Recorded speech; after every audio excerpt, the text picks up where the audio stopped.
If you watched my last video and where I was talking about replacing the rear axles, save your rear axle, because when you go to replace your front hub assembly and you have a lot of miles in your truck and it's too big, it's a bitch to get off.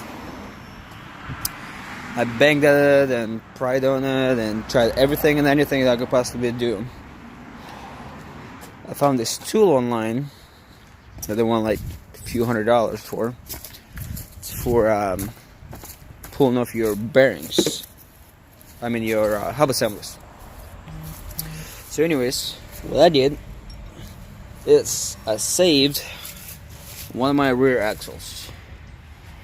But you see this little lip? Hey, it was going all the way around. So you couldn't attach it to the front hub assembly and stuff. It wouldn't fit because of the slip and stuff. And so I took a grinder and I grinded it off.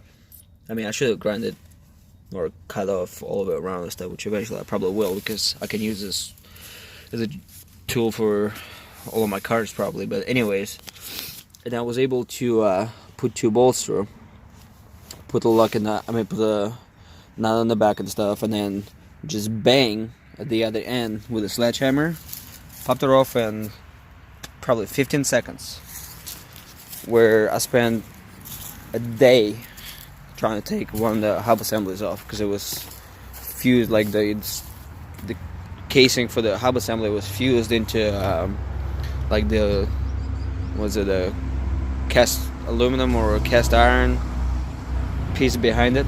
Anyways, yeah, another tip for 2003 Dodge Ram 1500. Good luck.